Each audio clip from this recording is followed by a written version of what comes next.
everybody. Today I will give you the chance to get to know one of our speakers a bit more, Angharad Powell from Wales. I saw Angharad in a BBC documentary, and as soon as I laid my eyes on her and heard her speaking, I thought to myself, we need her in Mallorca. So now I have a few questions for Angharad that she will answer for you. Okay, who are you, Angharad? Well, hello, Bitta. It's nice to speak to you again. And as I said, my name is Angharad Powell. I'm actually a trained doctor. I'm a general practitioner, so I work as a family doctor. I've got a couple of young children, so I work in 4 different jobs at the moment.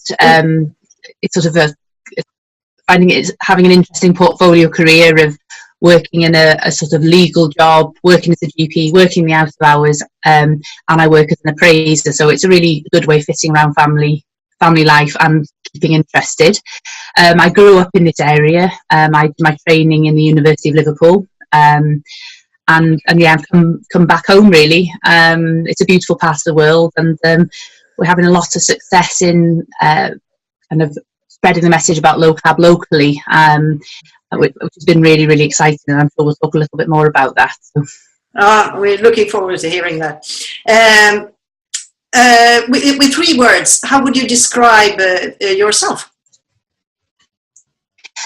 I suppose I would say I'm proactive. I'm quite independent, and I think I'm quite persuasive. So I think those are probably... That sounds great.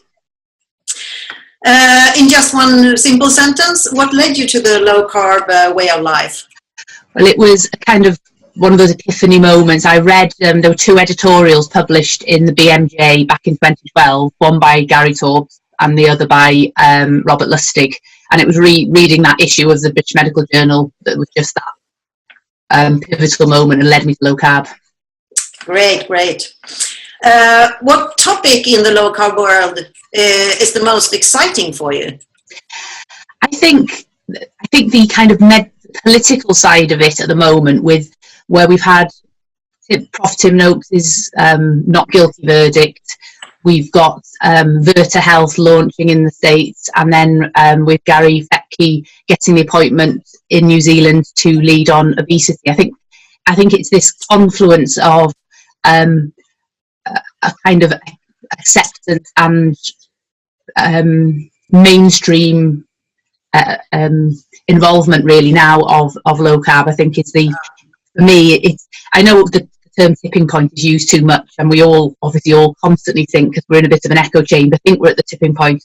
But I really feel that these things happening all together is just fantastic, because it raises the profile of low carb. So I think that's, to me, it's that we're getting more. I mean, within the UK, we've got doctors like Dr. David Unwin and Dr. Joanne McCormack getting awards for their work using low carb. So there's certainly this acceptance and recognition of the value that it can bring to medicine and health in general. I find that very exciting. Yeah, what we call that in Sweden the ketchup effect. That the ketchup effect, when you right. The ketchup of the bottle and nothing, and then everything. So yeah. I hope that we come to yes, it. Yeah, no, I haven't heard that one before, but you haven't. Okay, no. I could teach you something. What is the one thing you wish everyone knew about low carb way of eating? I suppose I wish that you could fast forward people to the point where they experience a regulated appetite, and that their existence isn't controlled by thinking about eating again, and that they attain that sort of sense of feeling more energized. I think if we could kind of put that, I mean, I'm sure the drug companies would like to put that in a capsule, but it's actually, I think people are so tired of dieting that they just can't, it just sounds too good to be true. And it's almost like if you could just give them a flash of that somehow, exactly. It would really help motivate people to get through that initial difficult period where they're making those big changes, both psychologically and physically. Yeah. it is easy for both me and Hannah. We work a lot with diabetics, and it's very easy to convince them. At least they just try once. They can see it on their blood sugar. Yes. So everyone should have a blood test meter at home.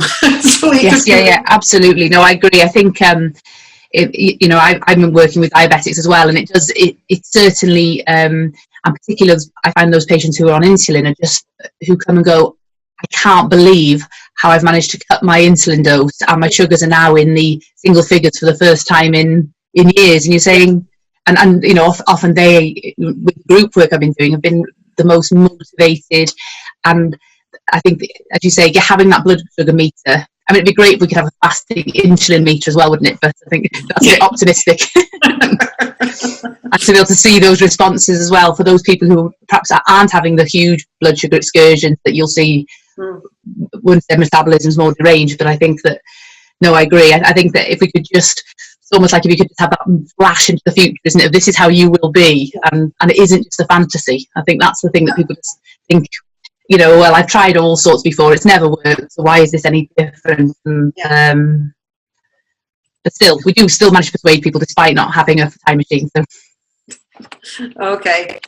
What would you consider a true joy in your life? I would have to say my children. I mean, they surprise me every day. They make me laugh every day. And it's lovely to see how they're developing and changing. And I feel really excited as a mum to be able to be giving them a sort of low carb start without all the sugar. And, my daughter was seen, my youngest daughter, who's just over 2 now, was seen for her developmental check by the health visitor at the local surgery yesterday. And my mum took her along, and she was going through various things, like they do, doing a jigsaw and doing things and things. And then she showed her some pictures of things, and it was like, a dog, a cat. And then one of them was a bowl of cereal, and she said, "What's this?" And she said, "I don't know." And she said, "Well, what did you have for your breakfast?" And she said, "Sausages." And then he said, "Well, you can't have sausages every day." And she said, sausages. So it was a moment of pride as a mum. I was just thought, I thought it was quite lovely that she was, quite irked that, why wouldn't you want to have sausages every day for your breakfast? So, yeah, fantastic. I wish I knew when my children were young, were small, what I know today. So, but better late than never. Oh, absolutely. Yeah. And I wouldn't say there's no way that we're perfect by any stretch. Things like Easter and Christmas and things still come along, and people still. But I think, as you say, it's just knowing and having the right, at least having the core of the right strategy. It's still a difficult world we live in, and it's a very sugar-laden and obesogenic world. But I think, as you say, rather than feeling that you're depriving them of something that's in some way good for them, that really. It's the long term. It's for the best for them to really minimise the sugar and and focus on the real foods. And I think I've seen that in their behaviour, and I've seen that in their concentration and all sorts of things. And I think it's gratifying to see that it's what you're preaching to patients that actually works. So exactly, yeah. So what expectations do you have for the low carb universe?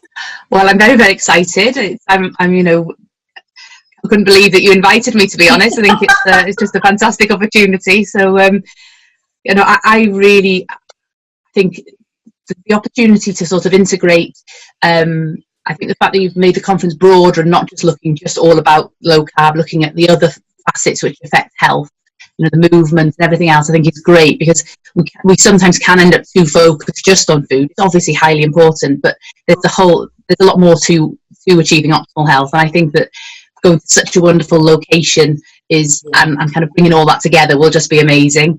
I think the opportunity to get to meet and speak to some of the the biggest names in low carb, really. I mean, for me, I just cannot wait to have the chance to meet these people and to meet the people who've made the effort to come to the conference and really feel that sense of the movement that there is within Europe. I think that focus on the States, which is understandable, as they've very much been the trailblazers, but it's our chance as Europeans to kind of to see and to meet and to come up with a bit of a enthusiasm and a plan for the future. I think for low carb, isn't it? So. That sounds great. So I hope they all know you a little bit better now. But the best way to get to know you really good is to come to the event, of course. Absolutely. Yes, absolutely. So thank you very, very much, Angharad, and I'm so looking forward to meeting you in real life in November in Mallorca. So yeah, fantastic. I look forward to seeing you soon. Yeah. Okay. See you later. Thank you. Okay. Bye bye now. Bye bye. Bye.